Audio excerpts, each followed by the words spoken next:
Good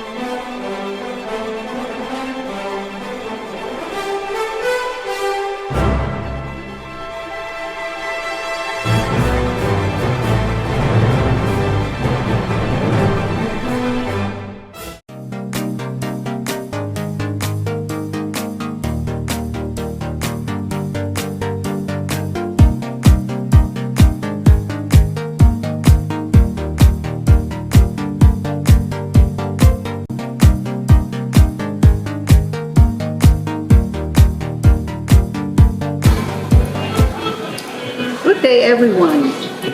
I am Sally de SAGUN ANURAN, born and raised in Taal, Batangas. Went to high school at Our Lady of Kaisasay Academy in Taal also, and finished Bachelor of Science in Elementary Education at the Philippine Normal College. It was my dream to take up fine arts in architecture, but my mother insisted that I go to Philippine Normal College to take up teaching because that was her dream that she was not able to attain. And luckily, I finished my degree at Philippine Normal College. After graduation, I landed a job as a teacher in preparatory at Don Bosco, Makati.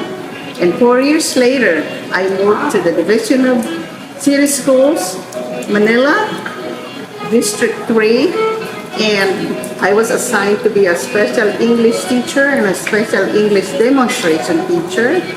And a couple of years later, as media teacher and a special art teacher. How was my life in America? Or how was my life in the US? Mahirap. It's a new land. Tapos kami, isa lang dati ang nandoon, naging apat kami.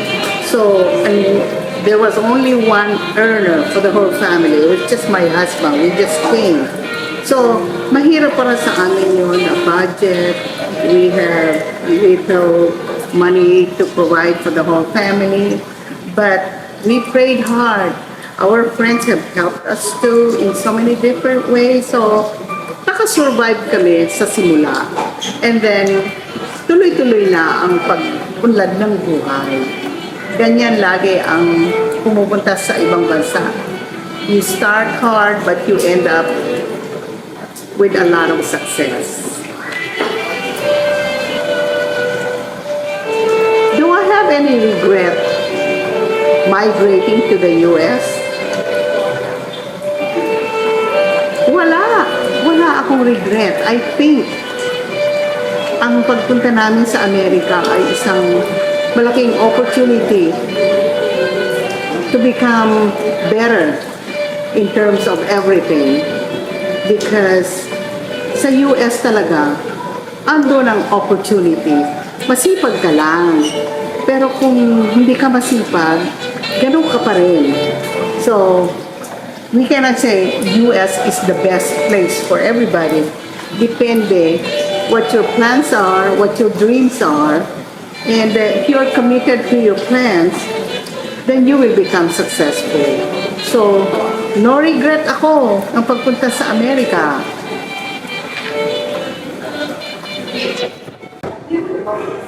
What did I expect as GAWAD SULO for Eminent Alumni Awardee? Nagsimula yan sa isang email from our PNU President, Dr. Bert J. Tuga, confirming me that I am going to be awarded as GAWAD SULO for Eminent Alumni. I had mixed feelings. I was so happy. I wanted to fly right away and get my message across the world to join us in this happy homecoming and the awarding on May 3 for GAWAD SULO for Eminent Alumni. I'd like to thank Dr. Bertuga, our PNU President, and Dr. Rudy Bernardo for recommending me to the committee that selects the awardee. Also, I'd like to thank my batch 66 who have been behind me in all the things that I've done. If it were not for them, I would be where I am right now. It is them who made me come, who made me get this award. And I want to thank them from the bottom of my heart. I want to thank my family, I want to thank my friends, and I want to thank everybody involved with PNUAA and PNUGAA and Philippine Normal University as a whole. Yan ang expectation ko, na ma-invite kayo lahat na sumali sa atin, magsilbi tayo sa Philippine Normal University para, sabi nga nila, forever teachers, forever friends, sama-sama, kayang-kaya. So, come and join us. Call me at 805-630-3377, Selly732@yahoo.com. Come and join us. Si Selly po ito, walang iba. Sabi nila, superwoman ako. Wonder Woman pa. Ikaw talaga yan, Selly. At ang isa pa, walang kapantay. Selly po.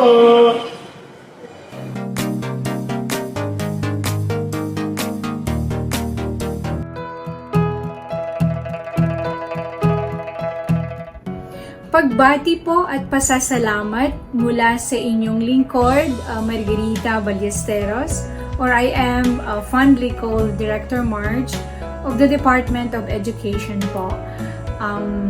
Thank you, President of the Philippine Normal University Alumni Association, Attorney Lotgardo Barbo, and to your team, especially that of our Regional Director before, Dr. Minda Dino, and also to your team, ma'am.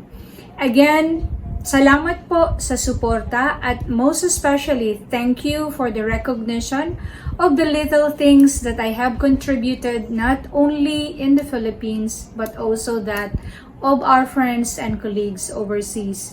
The certificate of commendations and the chapter award that you have given me are actually not just my motivation to keep doing good and serving our Filipino people here and beyond the Philippines, as well as this serves as my motivation to live what and who a teacher really is.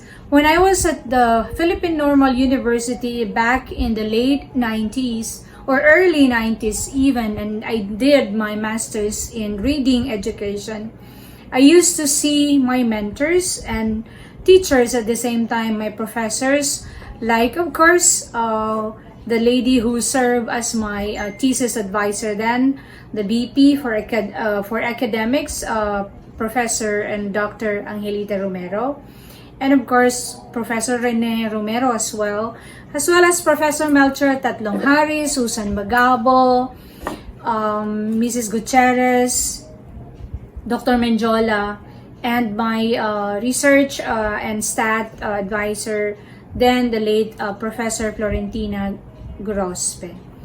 Staying in PNU during summer and staying in the Philippine Normal Dormitory every summer from 1992 onwards were not just challenging years pursuing grad studies, but to me, those were the years where I really spent on how to look into as well what can I contribute to the education system in the Philippines. And lo and behold, I never thought I'll be joining the Department of Education after a 13-year stint at the Commission on Higher Education, serving at the Office of Programs and Standards and eventually the Office of the Chairperson as well of CHAD. Again, every time I go back to PNU is not just visiting as an intention, but really to keep renewing that spirit I have had during those years. And I'd like to thank PNUAA for the support every year, not just for all of us in the department, but also to all teachers out there who have graduated and have been honed and trained in the walls of the Philippine Normal University, our great alma mater. So sa inyo pong lahat, pagbati mula sa DepEd International Cooperation Office at pasasalamat mula po sa inyong abang lingkod. Thank you very much.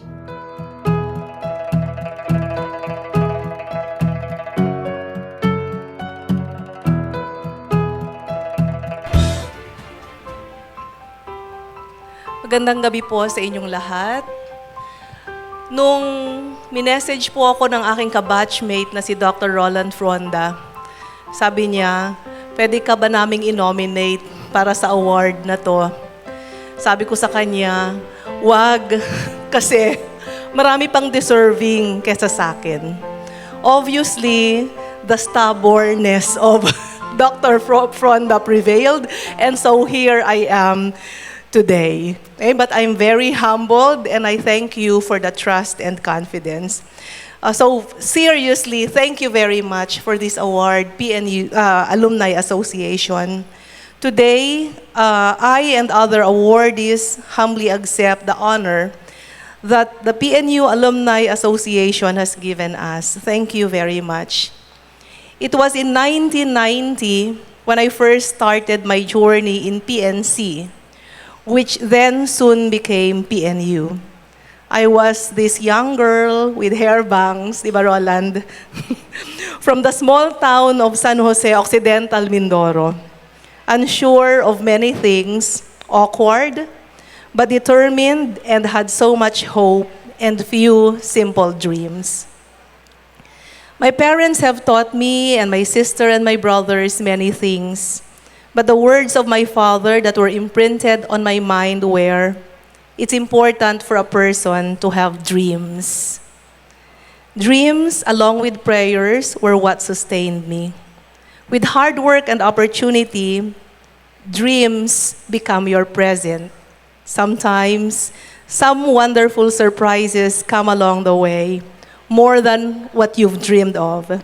This award from the PNU Alumni Association is one of those.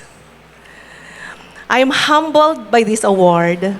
Whatever I have achieved because of God, my family and friends, and of course, because of PNU, our alma mater. PNU gave me the opportunity to lead the Research Center for Teacher Quality and worked with our partner Simmer National Research Center in Australia, which opened many opportunities for me, including our work on the professional standards for teachers, for school heads, and for supervisors, and most recently, the Excellence in Teacher Education Act. My gratitude to Dr. Esther Ojena, Dr. Maria Antoinette Montealegre, Dr. Bert Tuga, and PNU officials and colleagues for the trust and support. Thanks also to my RCTQ family and Simmer, led by Professor John Peg, who's with us today, for the training that prepared me to the work I'm currently doing in the Department of Education. Today, I'm privileged and honored to be working for our teachers and our learners under the leadership of the Vice President of the Philippines and Secretary of Education, Sara Duterte. In this administration, we're working hard to deliver accessible, quality, equitable, and inclusive education. Ang pangarap po natin, isang matatag na edukasyon. Today, I accept this award with faith that teacher education will be better and stronger in this country. I accept this award with faith that students who enter teacher education institutions become the teachers our country needs. I accept this award with faith that our teachers will be supported so they can teach better. I accept this award with faith that our learners will get the education that they deserve. And I accept this award with faith in each one of us, that along with education stakeholders, we will work together to make these hopes a reality for our country. My fellow alumni, we will live by PNU's values of truth, excellence, and service. Let us make our alma mater proud for country and above all, for God. Again, on behalf of the awardees, thank you very much, PNUAA, and may God bless us all.